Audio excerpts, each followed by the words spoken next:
Hey, here you go. It takes a minute. So, good evening, everyone, and welcome to the University of Tennessee College of Architecture and Design, Robert B. Church lecture series. I am very excited to present our tonight's guest lecturers, Brian Wurst and Danny Adams. So, just briefly, I'm gonna say a quick introduction. So Brian is a firm design leader at Lsvp. He contributes to the gates of diverse architecture design experience. Brian's expertise lies in the architecture design and design representation. Brian's architecture design focuses on forging the path through the historic conundrum of a mere two-dimensional representations of dynamic, life-filled three-dimensional spaces through a process of his own creation of lovingly labeled collage vision, wherein perspective and perception of manipulated in service and exploration of innovative design. Brian's unique approach to architecture representation and his ideology of collage and vision inspired reverence of the art and science and hand drawing among his colleagues, other professions and aspiring architects alike. Brian elevates the practice of architecture both in theory and in practice through teaching and mentoring and other all levels across the field. Brian co-taught the College of Architecture studio in Clemson University using methodologically exploratory processes of his own making to encourage students to examine the purpose of inadequacies of the two-dimensional representation and three-dimensional spaces. He has been honored with numerous design awards, and his design work and his drawings have been featured in Architecture Record, Progressive Architecture magazine as the leader of the firm and alchemy team dedicated to elevating the practice of design. Brian contributes design to acumen projects of all types from every study. Welcome, Brian. Just give me 1 second. We also, we have, I need to have that one, sorry. So Danny Adams also joined us tonight. He believes that design, first and foremost, must be rooted in people and process. As also the firm design leader at Lsvp, Danny brings almost 25 years of broad, diverse professional experience in both the public and private sectors. His work generates as a design approach which celebrates the tension between artistry and analysis. Danny works in spaces of overlap, resulting in award-winning work that is driven neither by rigid constraints or unfettered imagination. Design excellence lies in between. Danny's collaboration process recognizes that through early concept and incredibly valuable and iterative approach, and design ultimately bears the best solution. Through his professional experience in Raleigh, North Carolina, Washington, D.C., Wilmington, North Carolina, Danny has designed and developed a rich portfolio of commercial, residential, adaptive reuse, and mixed-use urban and civic master plans and redeveloped studies. He is a sought-after mentor and design juror and remains actively engaged in both AIA, or American Institute of Architects, and the local architecture schools. He also applies his design thinking skills to professional architecture, photojournalistic photography. Thank you for joining us tonight, and without further ado, Mike is yours.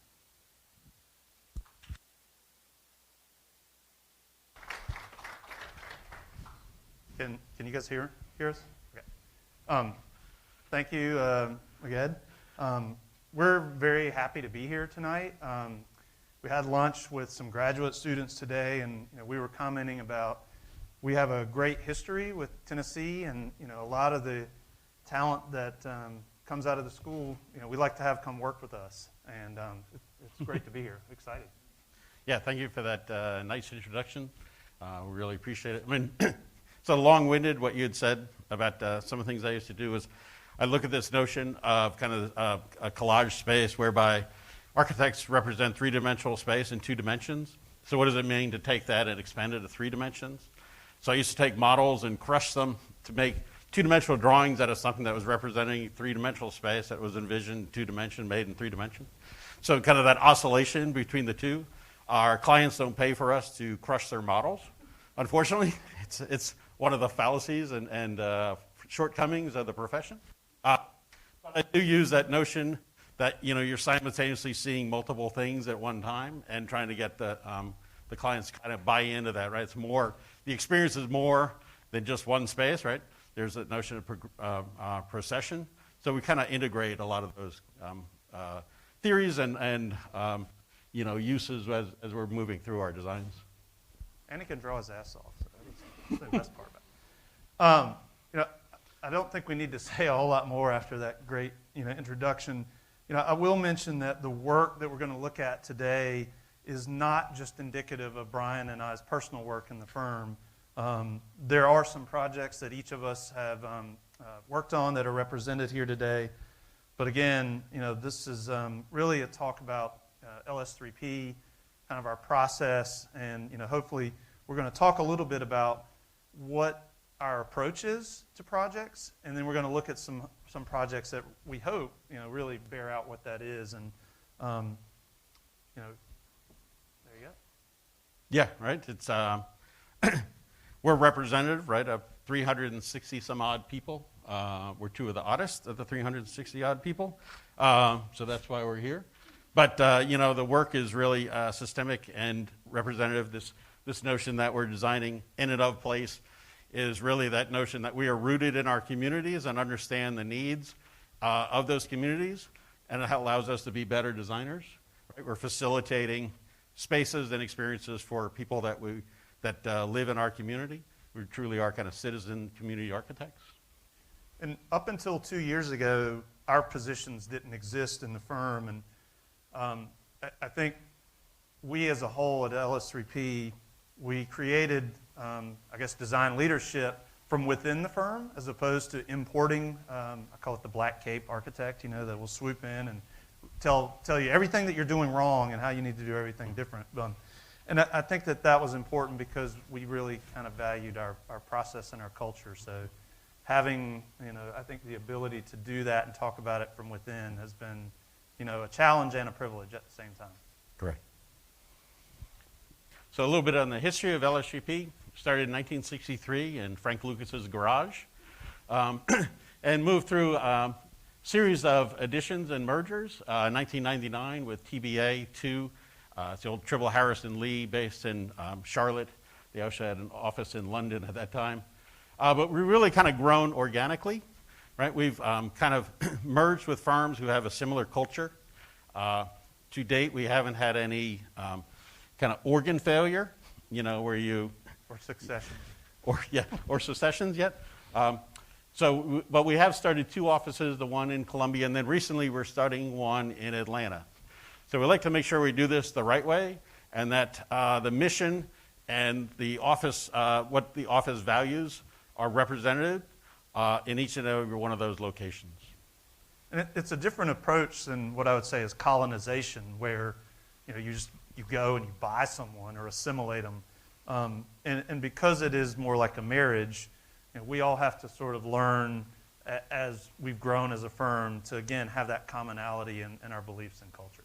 Right. We understand and appreciate that those people within those offices and locations, right, have a true understanding of what those communities, those individual communities need or require, so that, we're servicing our mission through kind of direct association. It's no secret that we spend all our time and energy and resources primarily in the Southeast. We have 9 offices in North Carolina, South Carolina, and Georgia. And when we think about why that's significant, in the next 20 years, 50% of the entire population growth in the U.S. will be in the Southeast. 2/3 of all the economic development in the next 20 years will be in the Southeast. So what that means for us, just as architects in general, is we have this incredibly, rich and vibrant opportunity for design. I think people that are in the Rust Belt would love to sort of have that opportunity afforded to them. But just because we're in the Southeast, I think sometimes too commonly the South or the New South, it all gets lumped together, right, as kind of the same, the Southeast. But we try really hard to look at the nuances of each of our cities and think about how Greenville is different from Charleston and how Charlotte and Raleigh are very similar in certain ways. But looking at things that help each of these places distinguish themselves I think is important to us, because going back to what Brian was saying about being sort of the best stewards that we can for our communities is really what our practice is built around. Yeah, it's kind of at a granular level. I always say that those sites within our cities, we ought to know those as an archaeologist. We ought to have a history of the knowledge of that site because they're in our cities. So when people come in and would like to do work there, we know the past history of that site and what it really means to the community, past and future. Each of those 6 cities, 2 of them, Savannah and Charleston, Charleston really started with the Board of Architectural Review as the first review board in the country. Architecture in Charleston is a full contact sport. There are a lot of people engaged and interested in what goes on, which is great. To have an engaged community really leads to better design. So again, just drilling down a little bit more, does anyone have any idea what the common thread of all 4 of these images is? You, sir. Could they all be in North Carolina? They are. And again, this is to try to sort of break down, I think, the notion of the generalities of the South, because that upper left-hand image is literally right outside Wilmington, and that's very different from the practice in the mountains or the Piedmont or in the metropolitan areas. So again, these are things that sort of matter to practicing in and of place. Yeah, well, how does that affect us, right? Where, this notion of kind of the star architect, right? Is this project, I don't know, is that in Spain? Is that in France? Is that in America? Who knows, right? It's in Los Angeles, what? Right? That's the one that looks just like it's in Los Angeles. Or Case Western. So these star architects come in, right? They come in kind of with an agenda of their own, right? We sometimes call it magpie design, right? It's a shiny object, It's all about me, me, me. In contrast, what we're trying to do is craft buildings that are representative of our communities and, again, kind of fit those needs of the community. This is the Aerotech Center to train people to work for Boeing. Boeing is moving to Charleston and has moved to Charleston. So to train those next future employees, we with the local technical college developed this building. It's a building right about flight, but it doesn't look like it's flying. It's grounded. It has and adheres to a lot of the same design principles that we use on other buildings downtown, about being respectful to the sun and the heat gain, and also that notion of kind of indoor-outdoor connectivity and beautiful views and framing views. So it's indicative of our work that it relays, tenets of the area we're in, yet kind of looks forward to the future of the area. So our process is kind of like this. It's really iterative. We really enjoy the back and forth of design. I had worked at Venturi's office for about 6 years, and he used to refer to kind of the messy vitality, right? We sometimes call it kind of mucking in the corner. Like, we're not afraid to get in there and just kind of move things around, throw out ideas. It's the only way to get to a real solution, right? Is kind of publishing and editing. We rarely, never, hit on the final solution at the first time. No, I know I don't. And this idea about continually vetting your design from, a sketch that you do on a sandwich top box to studying it as part of digital representation to, what it actually becomes as a real space. I mean, we talked about this today at lunch with the graduate students. Is again, it's iterative, right? And I never get it right the first time. I mean, maybe there are people that get it right the first time every time, but again, I think we think that our projects get better by having more input and being iterative and having them evolve, and also having our clients see and perceive and be part of that sort of iterative process, because it builds ownership from them, and I think it also builds appreciation for us. Right, and the chase is the best part, right?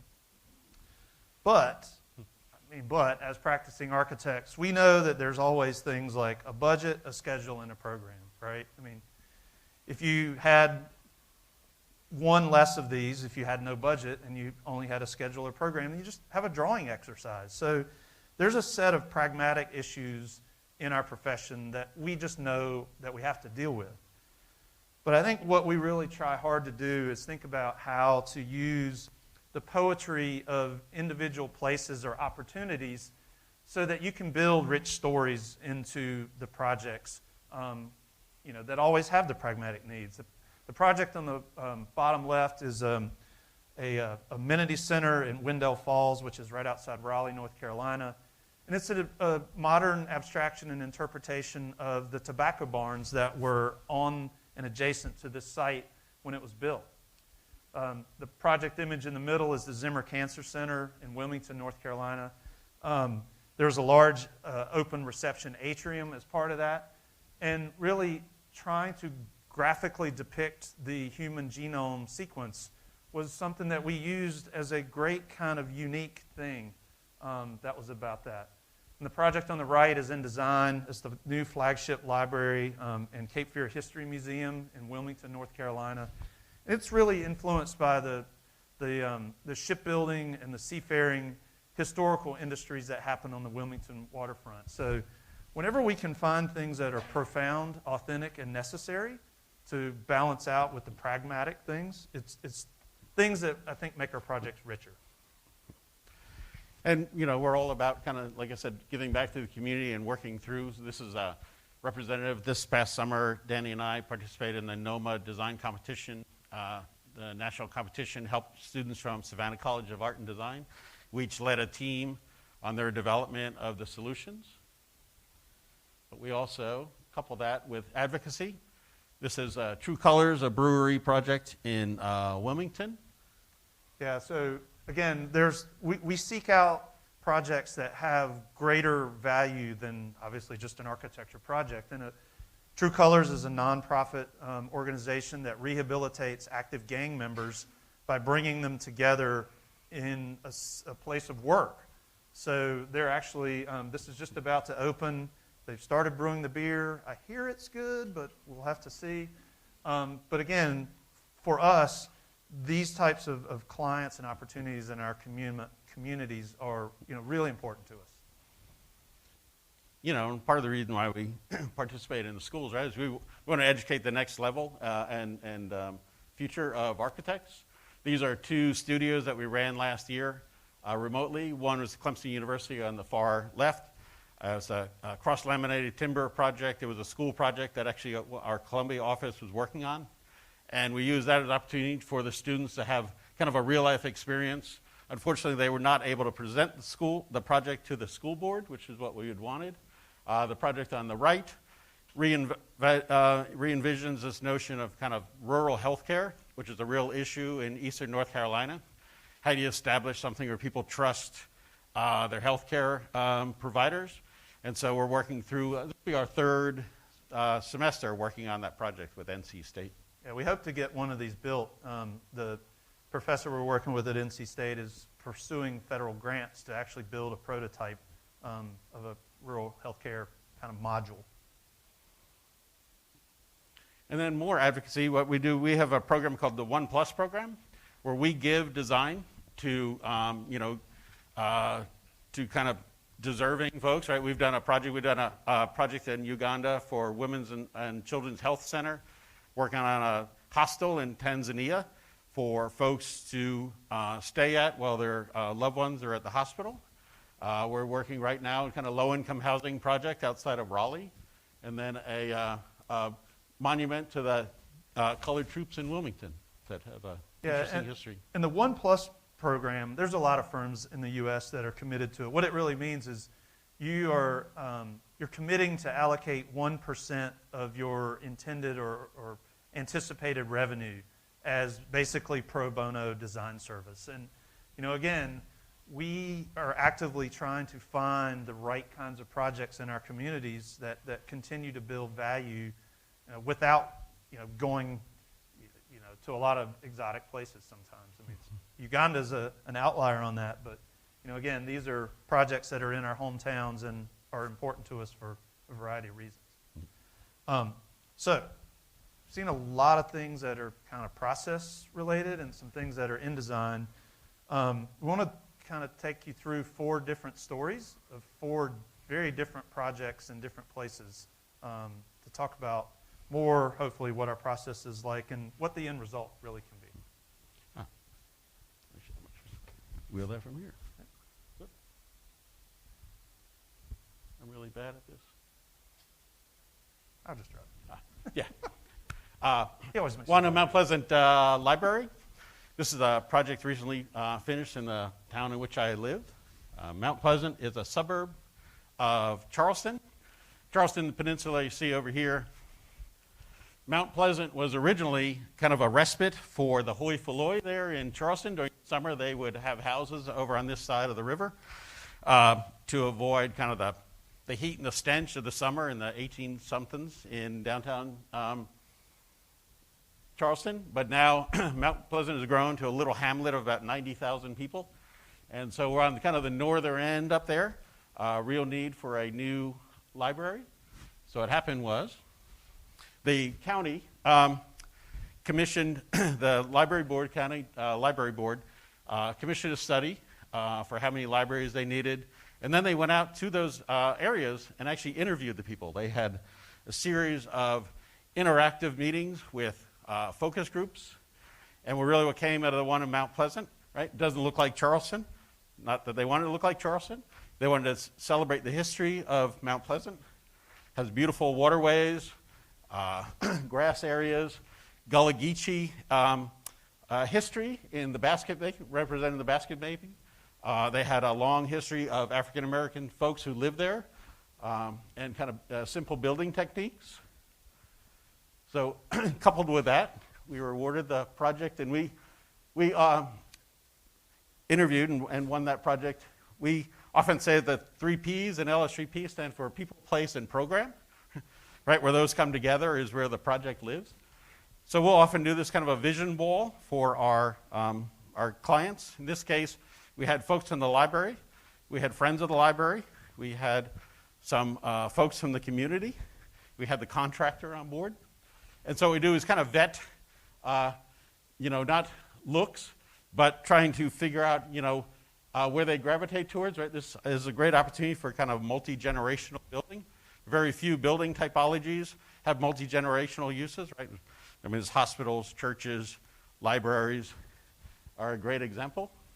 You'll also notice on this, so we do kind of a red dot, green dot. Green dots mean yes, they like it, or it's appropriate. So you also notice that a lot of the green dots are on buildings that have wood on them, and that was kind of their driving force. And then they all love the historic and environmental issues and images we showed over there on the far left. So, when we do this iterative design, what we do is we kind of generate a series of guiding principles that we come to with our clients so that we can judge how the project is a success or how it fulfills those guiding principles and not whether or not people just kind of generally like it. So, we looked at taking this notion of a library, right? You think of a library, the one in New York is really a repository. Could be a rectangular box, could be a shoebox of books. In this case, the library is really seen as the true kind of community center, and especially for the northern region of Mount Pleasant. So it really needed to celebrate each individual group who used it. The children, large meeting spaces, the adults. We had kind of a teen area in there also, young adults, the YA there. So this is one of the iterations of the plan that we developed. We also go, so then from there we'll kind of vet a series of elevations. You'll see this has got a check mark on it. This is probably one of about 10 drawings that I did to kind of represent potential massing and representation of the building. So I often say we do drawings commensurate with the answer we want from our clients, right? Here in the early schematic design, we'll do a lot of hand drawings. This was to test their appetite towards certain building materials, massing, entry sequences, and then ultimately this notion of a courtyard. The courtyards never were realized in the building, but I think drawings like this kind of help them understand what it would be like to be inside the courtyard. In lieu of making 4 Revit models and fly through with Lumion and all the other add-ons. We kind of generate these. We find that hand drawings really open up a conversation about the design. Computer drawings, in some regard, look as if the answer is already vetted and understood. So clients are more reticent to make comments when you represent something fully vetted in a computer drawing as opposed to a hand drawing. Yeah, I'll say there's definitely like a renaissance that I'm seeing with clients on a resonance and an appreciation of handcrafted, visualization. I presented a project not long ago. I told you Brian could draw. I can't draw this well, but I presented a series of vignettes that were hand drawn, and the client literally asked me. They said, "Did you actually draw that? I thought you just put stuff in a computer and the computer just made design for you." It's like, oh boy. Wow. So there's a lot to unpack there, right? About this is what some of our clients actually think that architecture is about. So digital representation has gotten so ubiquitous with what clients are used to seeing. Now when we show them things like this, I think it resonates completely different. And it's something that he and I both, I think, use a lot, and we're trying to promote a lot more as just an alternative tool in our toolbox for communicating our design stories. Yeah, not that we don't, computerize our projects. We do. We move them to the next level. This is the plan of the library. You can see the number 9 is the public meeting space right on the road. Number 4 is the children's section. Number 7 is this kind of Oculus piece that we made for the children. So we took that program and kind of spread it out as much as we could, made sure the appropriate people got the northern light, and that the activity in the children's area was highlighted. So to that end, we created this Oculus for the children. We wanted to give them a space that they could kind of command and feel as if it was their own. So it's this kind of glass building at the bottom with the titanium wrapped at the top. And then we also found the lone tree on the site and built this kind of berm wall around it and a seating area so children could be read to from under a tree, and made that association connection between the two. And then we found out when the library opened, the librarians actually commandeered this and made it into a missile of some sort, like a space missile, which we thought was great, right? You never know how someone's going to use the space that you give them. And when they layer onto that something beyond what you didn't think of, that's only great. We also created these spaces for the children to kind of sit beyond the face of the building so that they could kind of escape their parents and/or, right, feel as if they've got another area that they could sit in and kind of command for reading to each other.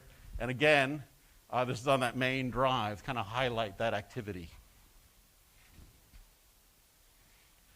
And blurring the inside and the outside at that kind of curving wall. So again, right, as a community space, the community sees the community enjoying the library.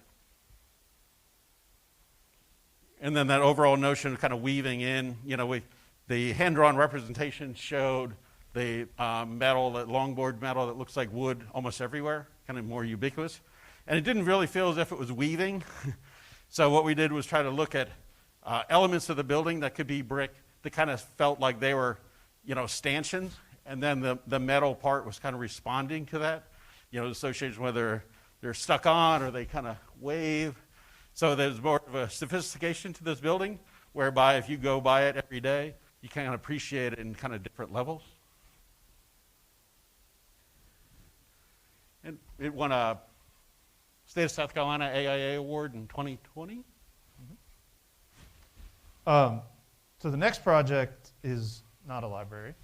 It's way more fun than a library. It's a bar, right? Everybody likes a bar. So the Artillery Bar is a historic adaptive reuse in downtown Savannah. It's obviously a completely different use, a completely different context. So it basically commands a completely different kind of way of thinking about the project.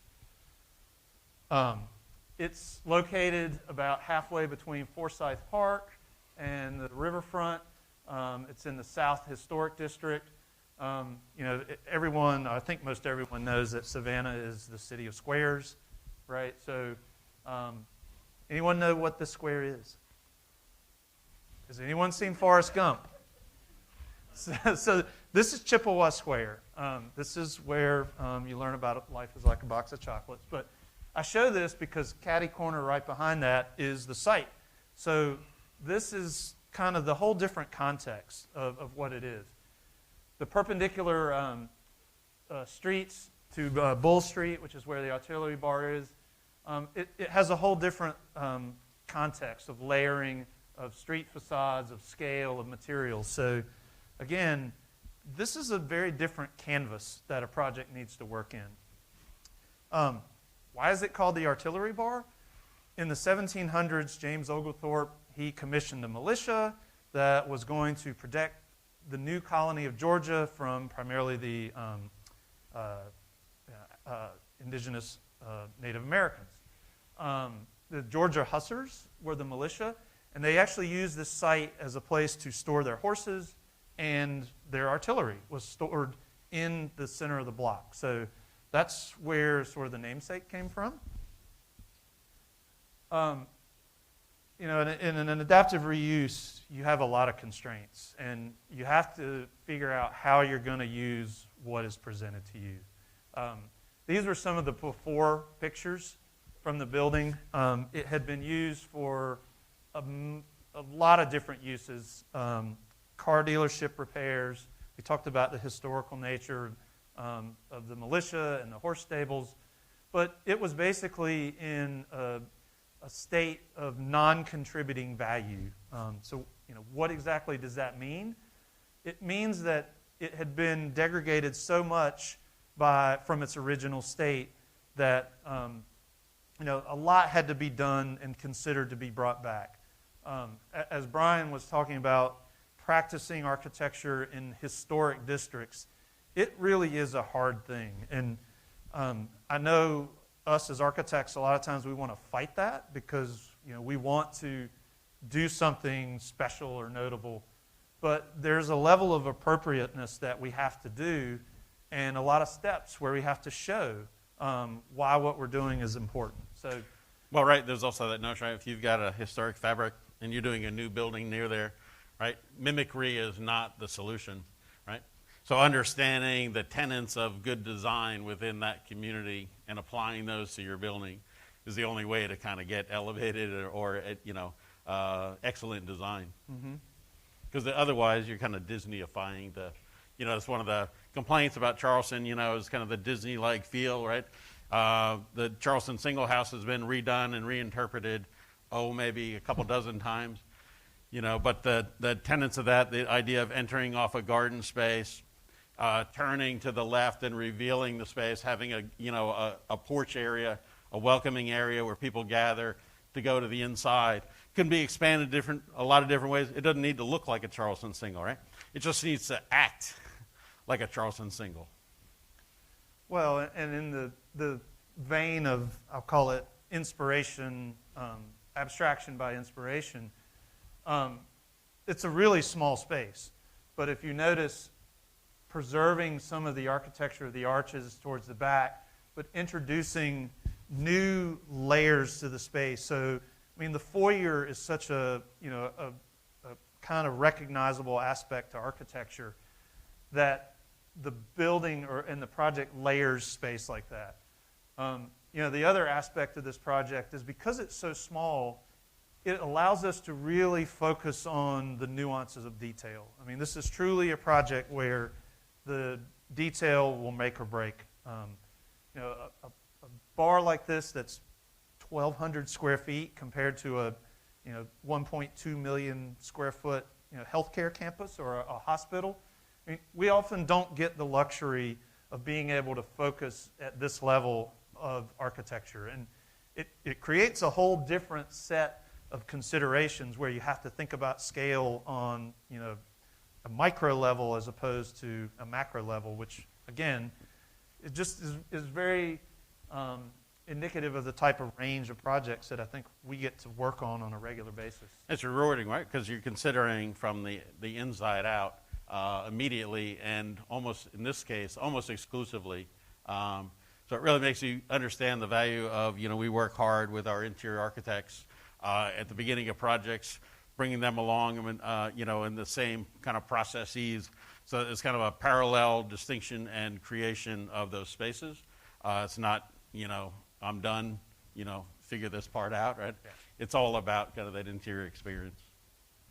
Well, and as I think Brian mentioned, we try really hard on projects like this not to replicate what's there, because again, I think it diminishes the value of the authenticity of what the historic character is. And that's why I think the transparency is so effective in a project like the artillery bar, because you have this notion of preserving the past, but you can really see inside at this whole new use of what's going on inside. And again, thinking about how this project is multiple rooms, multiple spaces within the project, metering the room down with different mirrors, smaller tables as part of the banquette. It's really just an architectural experience at a whole different scale than we work with in a lot of cases. Again, this is the context with which it lives today. They have great cocktails out here. Every time I try to go there, they're closed, but I think that's because of the pandemic. And that's because you go there at 9 a.m. Well, yeah. One of the things we talked about earlier was that notion of kind of like and appropriateness, which we use kind of to judge design. Danny likes bourbon, but he's not drinking it now because it's not appropriate. We're really about that idea that, the response, that the problem has a response or a series of responses that are appropriate that make it a success, right? It's not just because we don't do things just because we like them.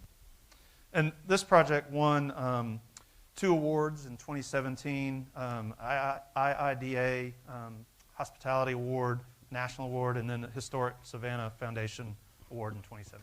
So Savannah is interesting. They have a community appearance board, and you get a certificate of appropriateness is how they deem you're able to build what it is that you want to build. Now, mind you, they're pretty didactic about their requirements, and they've gotten to a point now where they kind of dictate how often you need a window and a door on the ground floor. I'm yawning. That doesn't seem like it's the right response. I think they've gone a little too far, and hopefully we can help rein them in a bit. Luckily, we don't have these things everywhere we practice, right? That's right. Yeah. In Greenville, South Carolina, we were lucky enough to partake and participate in the Clemson ICAR program, which is an international research for automotive research, research facility for automotive development. Greenville is a bustling town. You can see this is Route 85 right here, leads to Atlanta. It's a true growth area, really spurned on. Some of it by BMWs are made there in Spartanburg and actually shipped to Germany.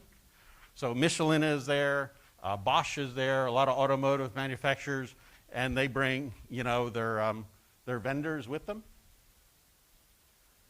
Greenville has a long history of manufacturing, right?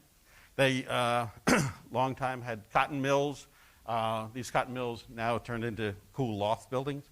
But that manufacturing arm of that region has really left, right? Has really left a vacuum. And so Clemson really kind of stepped in and kind of helped facilitate kind of a change and a look forward for that region.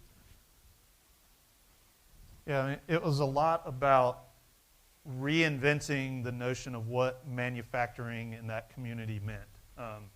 This is another project that is related to that district, but it's the Greenville Tech Community College.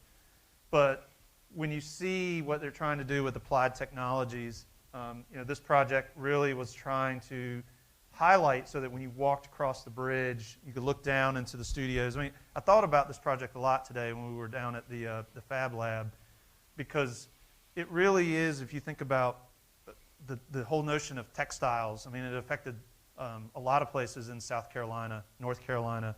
When that whole industry went away a generation ago, something had to come in, hopefully, and sort of replace that if their economic communities were going to stay viable. And ICAR really is that kind of Goldilocks mix of research, education, and economic development. And it has all those three major components. So it was really tooled for success and for international influence. This is the overall site. You can see I-85 leading up there on the upper portion of the site. These first couple of projects are kind of at the front door here that we participated in. The first was the general offices for ICAR and a parking garage. And because it was for automotive, the screen on the parking garage is actually glass, right? Every car in there is a showcase, is a showpiece within this showroom of architecture. The building above, you can kind of see the glass and the screening continue across the parking garage.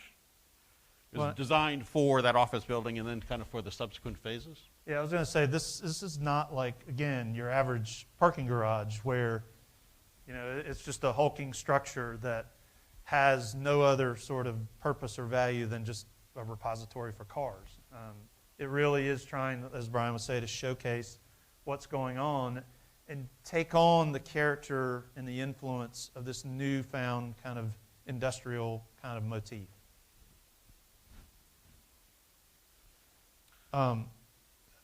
It also had an administrative wing to it. So, that means it's basically an office building. So an office building has a lobby, it has conference rooms, and it's normal and functional in that way. But I think what's interesting about a lot of the ICAR projects is there's also these opportunities for really unique found spaces. So this project had live roof, gardens and terraces. And you'll see as we look at more of these projects here that the in-between spaces between buildings as the campus grew, as opposed to, in addition to spaces like this, where I think what really went a long way towards generating the character and feel for the campus. It's kind of emerging technologies building was built 2 years after this one. It has a kind of a conference space over there on the left, but it's ostensibly is a lab space for the development of automotive technologies. Open lab space, and as such, right, it's a simple form, but a lot was done to highlight this notion of layering, of indoor and outdoor space, allowing for enforcing kind of collisions between people who might be working on disparate projects. So that really is a space that could inspire. Bridging that notion of the kind of indoor and outdoor. And again, like I said, highlighting kind of the tectonics of building, kind of like part of the charge of ICAR, is really reevaluating how everything gets made. Down to like the little Nats Patui there, how things really kind of come together. Notion of layered space, what you're moving through, what you're seeing from the outside. And how those kind of affect each other. And transparency, of course, full transparency and visibility across. Again, there's in this, it's really one mission. It's not like my project, your project. It's really kind of a shared mission to elevate automotive design. And this was also a AIA South Carolina Honor Award project in 2013. And then across the plaza from that is the ICAR Research 1 building, which was done about 2 years after the previous project. Again, it's a series of open lab spaces with kind of a roof for celebratory uses. And between the two kind of make this interesting campus speaking to each other and kind of speaking the same language.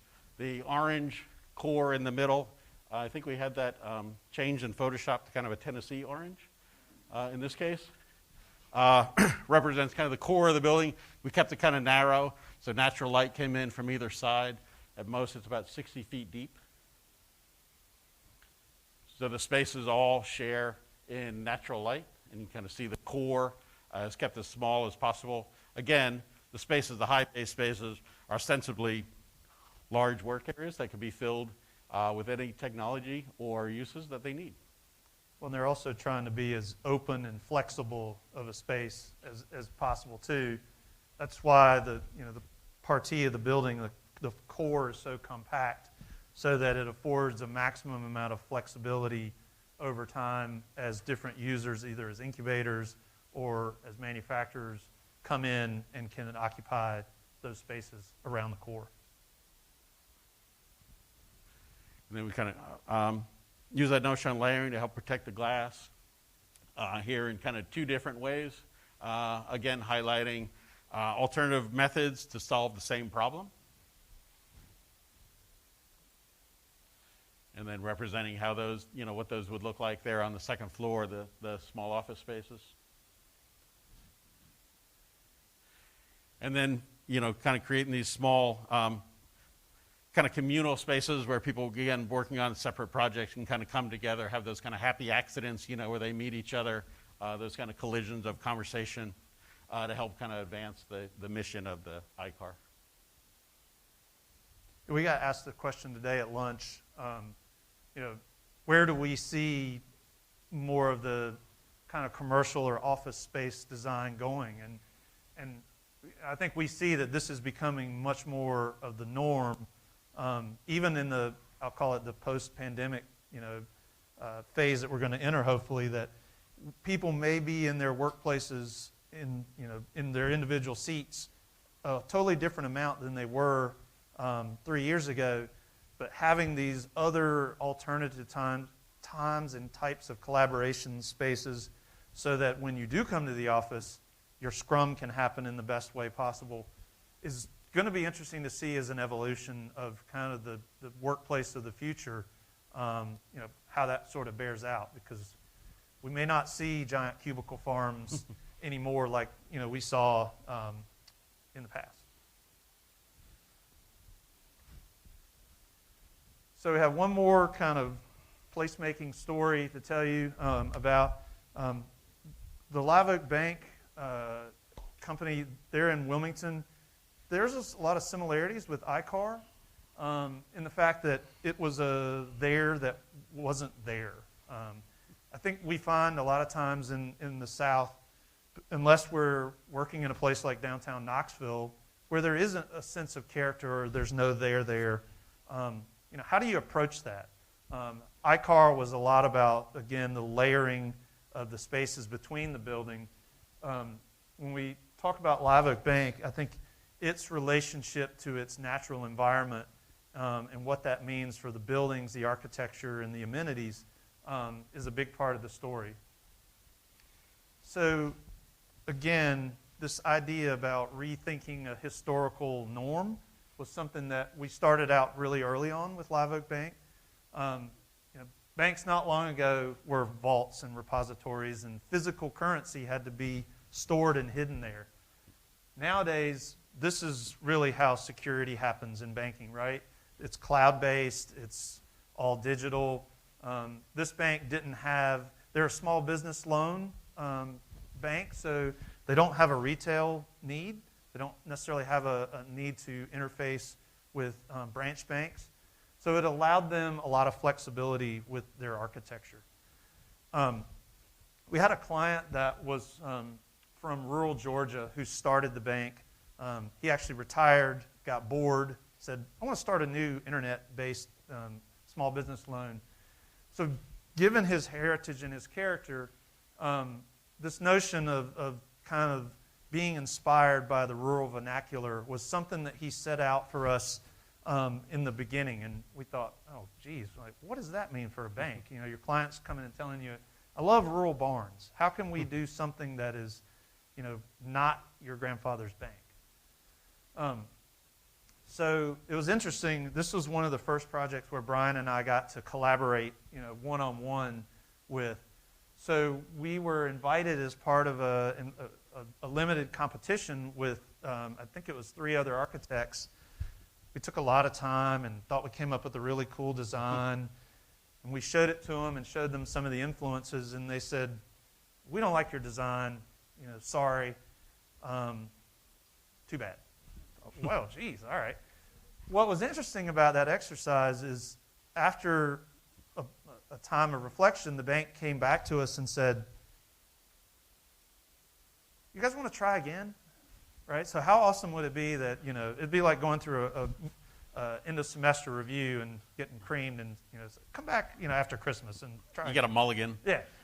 But really, the mulligan was derived from this notion that they really enjoyed the process that we described. They really enjoyed the idea and concept of being able to work with us in this kind of collaborative manner and not being told what the solution is, but arriving at a solution for this new problem together. So I think that was the kind of the driving force that allowed us to have a second chance, second bite at the apple. Mm-hmm. So the site for Live Oak Bank, the historic core of downtown Wilmington is on the far left. You can see the Cape Fear River. The industrial port is just over to the west of it. The coastal town communities of Wrightsville Beach, the resort communities are here. And we're about halfway in between. So it's very suburban. Wilmington is a little bit unique in that there are some legacy landowners that go back to their land being deeded by colonial rights, from literally the Bank of England. So there are these pockets of existing, almost still pine-barren savanna type, little places in the city. Our campus was adjacent to one of these. So this is a illustrative master plan of the campus. We're going to talk about 4 buildings. Buildings on the right are in planning still. But this notion of how the buildings could respond to the site, they really wanted to be pushed as far away from the street as possible, be hidden in the trees.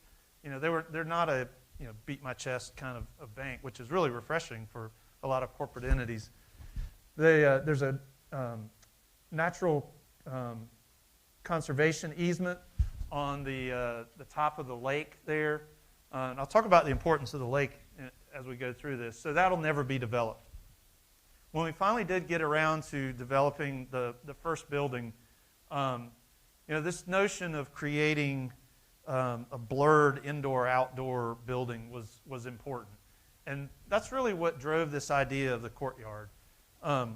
Every time we would go to a meeting with this client, at first they said, well, we need a little small building for 35 people. And 6 weeks later, we've doubled our population. Can you make it for 75? When they moved in, they had crammed like 120 people in there. So we had to get creative. But you can see the building, it has very narrow, thin wings on either side of the floor plan. And that was really to promote this sense of being either part of the landscape or being engaged with the courtyard, because transparency and this connection with the outdoors was what was really important to this client. And here you can see, this is before any of the other buildings on campus were built.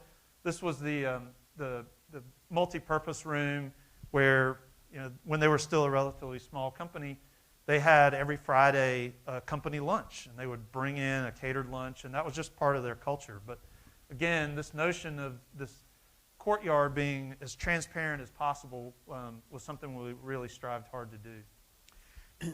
And kind of the initial concept, right, of the barn building is somewhat held in here, right? This notion of kind of post and beam, where the infill of the post and beam in this case is the glass and that transparency.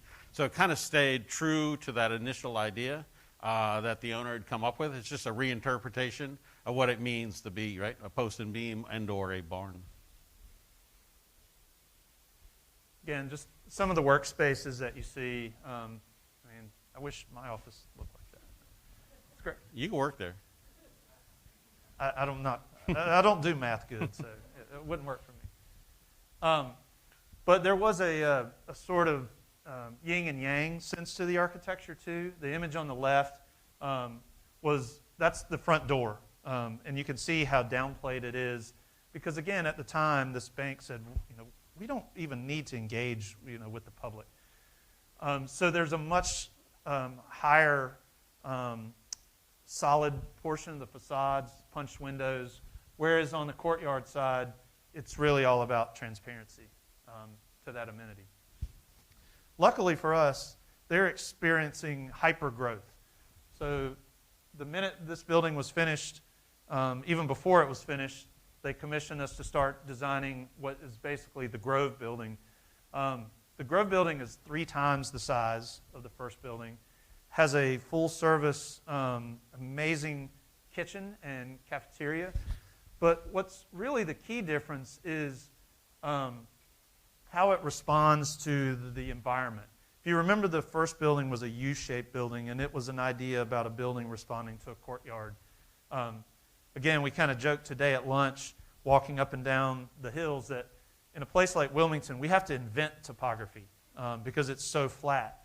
And so lakes and stormwater retention are a big part of what plays into our design.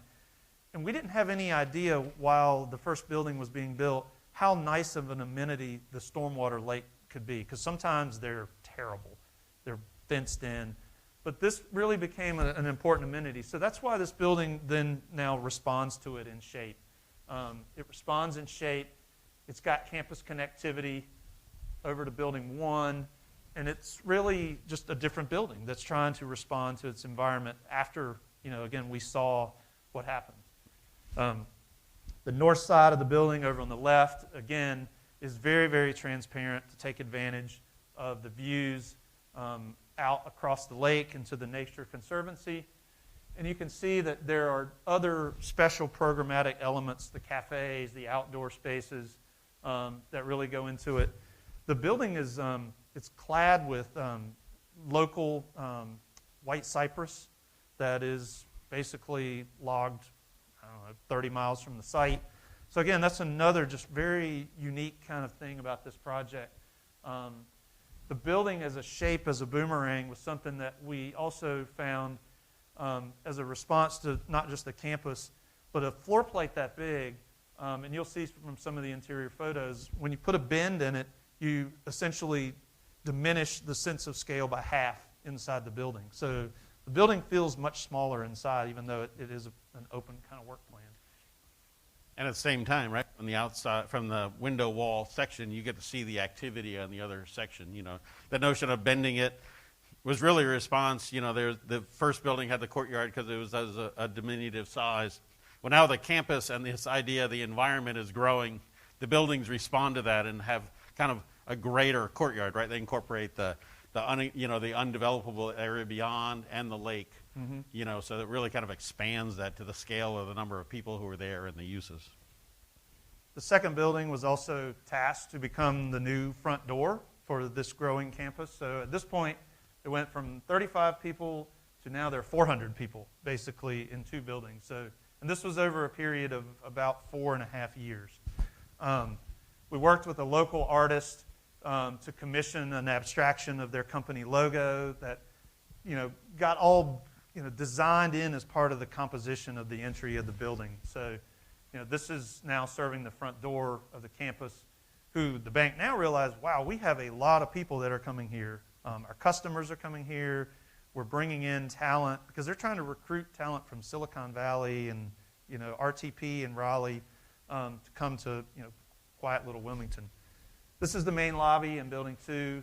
Again, you can see it's trying very hard not to feel overly corporate and expressing these views. This is the Grove restaurant. This really, I think, is playing up the notion of the kind of post and beam motif, king post trusses, yellow pine glue lamb. This restaurant basically is not free, but it's subsidized. So part of what this bank does is they have a sister organization called Phoenix Ministries, which gives second chances to convicted felons who've been released. So that's who works in the restaurant under the tutelage of 2 good chefs. So again, we're lucky in a lot of cases to find clients that have greater missions. And then here you can see the interior space. You can see the bend in the building in the back. There are a lot of outdoor spaces, both at grade and balconies. So everything's Wi-Fi. Everyone has a laptop. So people work in all different environments throughout the building. And then this is the building that the facade that faces the lake. We added an outdoor kitchen, and they figured out pretty quickly that amenities are really important to their employees. The CEO of the company actually said, we tell them that the amenities are, for their benefit, but what we really see is people stay here, they don't leave, and they work harder, and they don't even realize how hard they're working because they have all these cool amenities. So speaking of amenities, fast forward another 2 years, they're still experiencing this incredible growth. They realize that they can't sort of sustainably develop their site the way that they had in such a, I'll call it a low impact. So we convinced them to build a parking garage. And it's interesting, this presentation talks about 2 parking garages, right? Who thinks parking garages will be interesting design? But, again, this isn't your grandfather's parking garage. What we did is we essentially took a 20,000 square foot corporate fitness center and laminated it on the front of the parking garage. So it's really trying to create a whole different facade and front door to the campus. So the lake and the other buildings are down here on the bottom, and the campus has grown in a linear manner this way. This building was built and constructed at the same time as the last building that I'll show you. So really it responds to being a front door and a very direct kind of entry sequence between the Shoals building and the parking garage. And also, right, furthers that conversation about campus making and non-mimicry, right? So it kind of takes components of, right, and reimagines how those might be used, for a use that's different in this case, right, for fitness versus kind of for office space. And then, again, how it can kind of influence the notion of the parking garage and the overall campus. So here you see the main entrance to the fitness center, and then going over to the left, you see the Shoals building. We talked about this already. This idea is program as a screen. So the fitness center over on the right, a parking garage on the left. And at first, they asked us, well, can we put it on top? And there's a lot of reasons why that was a challenging idea. But once we started showing them that instead of putting it on top of the garage, that you use it as an activated layer so that people can see in what's going on. People that are inside have this connection to the campus, the lake, the amenities. It was kind of an easy sell for us to do that. And guilt is quite a driver, right? You see the Catholic churches learn that in droves. I went to Catholic school, believe me, I know that. But you see people working out, right, makes you kind of more apt to use those facilities. They didn't want it to feel like a Gold's Gym, though. They very specifically do not make it be a Gold's Gym. So Brian talked a lot about our interiors. We probably haven't said enough about how we try to seamlessly bring our interior designers in as early as we can in projects, and how on a project like this, they were really crucial with continuing sort of the feel of making this project a non-commercial type of feel. So we were tasked, make this feel like they're going to the spa. And I think that's what we tried to do. This project, again, is a lot about axial relationships, layers of circulation. Again, they have local photographers who work for the bank that have planes, so they do aerial photography. And we have a constantly changing mural wall that they can large format print different things so that as you walk back and forth going to work out, there you can see it on the bottom left. But this is the main entrance again, and behind us is the last project we'll show you, which is the Shoals building. When we started this building, we got asked the question just to talk about kind of replication. Our learning curve was over with our clients, so they simply said, well, why don't you just copy the building before and add a story to it? And it was really kind of a painful conversation. And we talked about all the reasons why that wasn't a good idea, that these are an ensemble of buildings, and they're not replicas. We also talked about why this building needed to be different, because it was so much bigger and so much taller that it had to have a very kind of unique organizational structure to it that helped alleviate the disconnects between different departments, different groups of people, So this idea of, again, still being a linear building that continued to respond to the environment, but internally had a very special space was important. So we built a 4-story atrium into the middle of the project. And this really is kind of the hub. It reminds me a lot of the staircase that you have out here, in the middle of your architecture school. And again, this was a way that there could be creative collisions that happened with people moving through different parts of the building. And we talked a little bit again about the hierarchy of space. It really is kind of the glue that was intended to kind of glue this project together. And there are all different bridges, landings, different kinds of areas where you can see the employees moving from place to place, or you can run into one another, have conversations. It's really kind of a great space in the building that kind of anchors this whole building. But like the other two buildings, it's narrow, it's thin. It's really trying to maximize this view out to the north, to the lake, to the woods. And this is what that project looks like from the lake.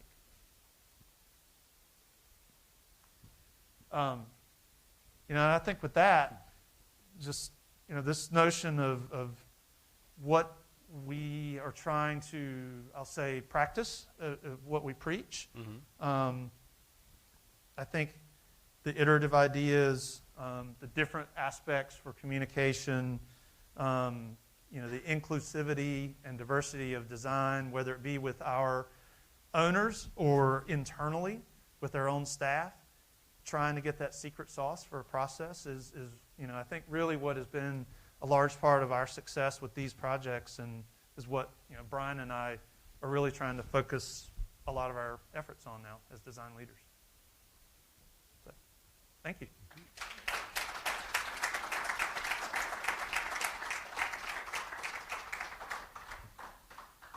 I don't know this one. Oh, great. So thank you. Thank you. Yeah, that's fine. Thank you, Brian and Danny, for such a really inspiring and engaging presentation. I think everybody enjoyed the iterative process and seeing from just an idea of amassing and sketching and how the ideas can develop to respond to the site or client needs and even to the nitty-gritty of material selection. So now we're open for a Q&A session. If any of the audience have any questions you want to direct to our speaker, I might, I can start with one. Or anybody have a question? Yes.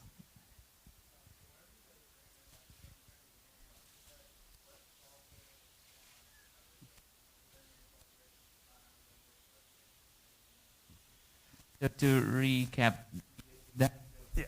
If you were hired, what software do you use, or do you would like them? So whichever one you best want to use for design, right? We were assigned this position about 2 years ago. We went around to all the other offices and realized we use Revit to produce buildings. Using Revit to produce design is not always the right answer. So we open it up to any platform that you enjoy using to elevate and or advance the design is welcome for sure. So we use SketchUp, we use Rhino, I have a program called Sketchbook. We use any of those. It's really the end production in Revit is the goal, but I draw by hand. So it's almost unimaginable the number of softwares that are possible to be used for excellent design. Any other question? Yes.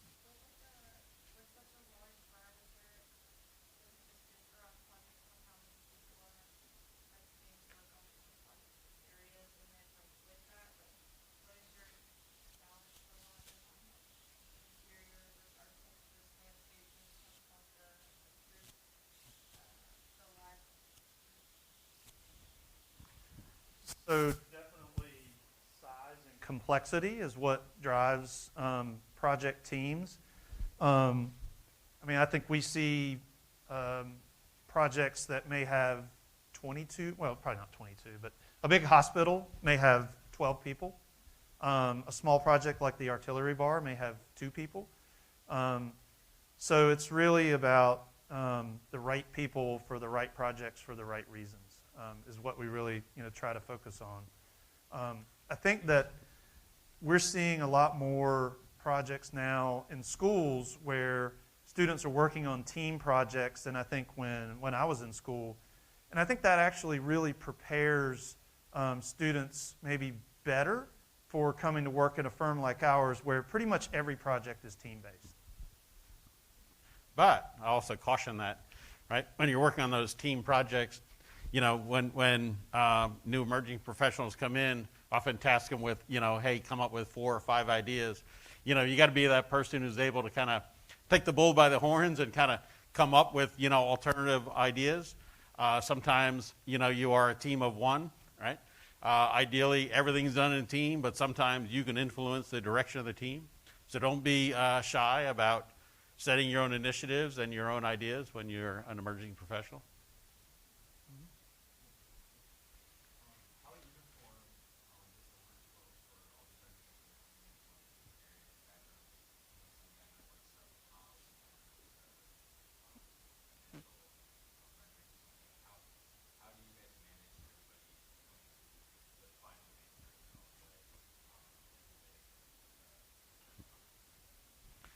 Well, as Danny had mentioned, all projects have kind of a schedule. So trying to figure out, right, setting realistic expectations of what we're going to present and how we want the design to progress. We'll kind of set where those, where those parameters are.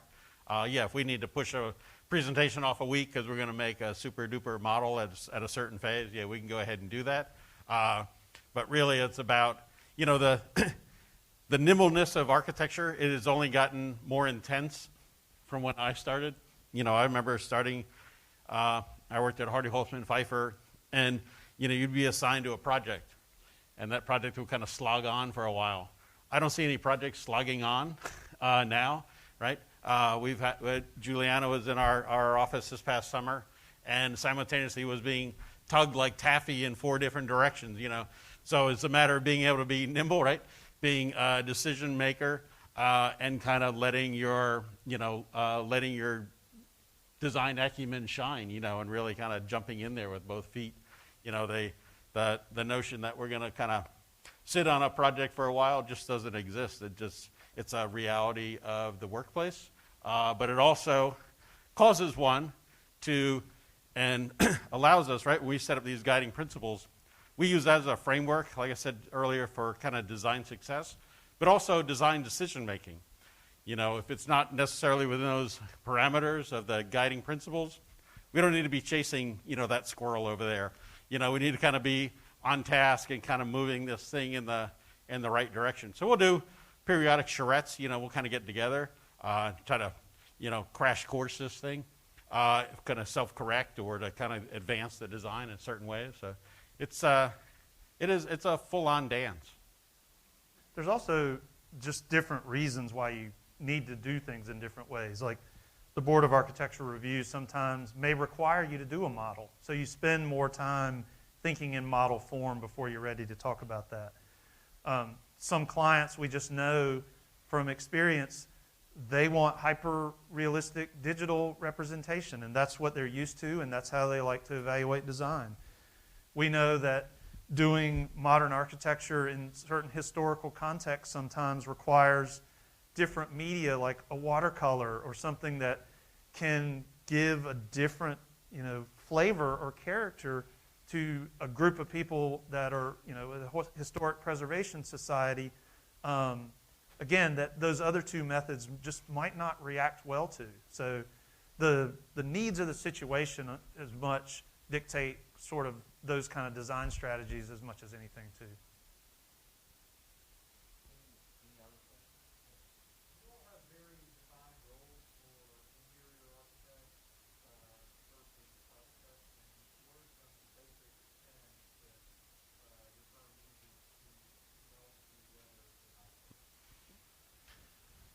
Well, I think we have, I'll say our interiors practice in general has a mix of registered architects that have chosen to focus on the interior realm, as well as folks who have an interior design education background. So there's in my opinion, a pretty good holistic design approach to interiors. But I think to also answer your question, bringing them in as early as possible. I find that like the interiors oriented people, because they're so good with things like programming, they can really help on the front end in ways that sometimes us as architects may struggle at. But then they're already sort of ahead of the game in terms of the learning curve of understanding the particulars of a project. So when you really do dive in deep on the interiors, there's no learning curve for those people. Yeah, we often bring them in right when we're writing the guiding principles, so that they're part of that initial conversation, and they understand, again, what the priority is and what the story. We didn't really mention the notion of story earlier, but we're really big about kind of storytelling and using, like I said, drawings that are commensurate with that, diagrams and those things to explain it. So getting them in early so that when they are prepared to do their work, right after, say, something gets kind of vetted, they're able to kind of fill in and come in and work almost seamlessly through the rest of the project and influence the design. I mean, we respect them. They win a lot of design awards. They respect us, so it's a symbiotic relationship.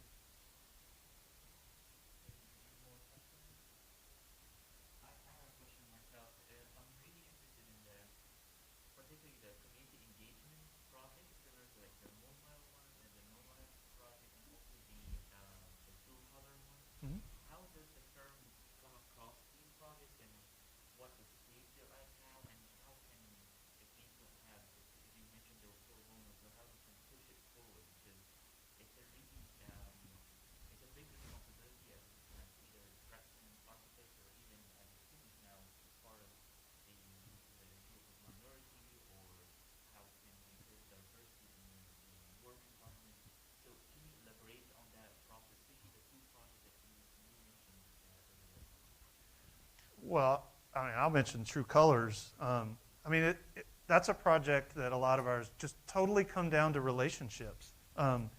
We got involved with that project because they already had hired a general contractor to just do, I think, what they thought was a minimal amount of work to just sort of get a functioning brewery. And because we have such a good relationship with this contractor, they brought us to the table in actually a true design build relationship and said, these guys can help you, realize your vision, far better than we can. So one of my partners, he always says, architecture can be as much about having fun and making friends along the way as anything. So I think relationship-driven opportunity is something that we really try to think hard about. And our sustainability leader used to be a professor at Savannah College of Art and Design, and some of her past students were the ones who were going to build the facility in Uganda. They invited us to participate in the +1 program to design that. Offshoot of that was that Savannah College of Art and Design, when they were starting their NOMA competitions, selected Danny and I to lead, 2 of those teams. So again, it's about those relationships, and we definitely have people with their eyes and ears open, right? We have a recruiter who's, looking at all the different opportunities at colleges and universities for participation. We've got folks who are interested in, we also strongly encourage that everyone in our firm participate in the, general community in some way. It doesn't have to be the AIA. I sit on some design review boards. Some people are involved in Trident United Way, which is, giving money to certain organizations. Whatever your passion is, take that on. And we don't do that so we can get projects. We do that so we can support our communities. If we can do that through doing design in addition, that's a win-win-win, I think. We'll say win squared. Cubed.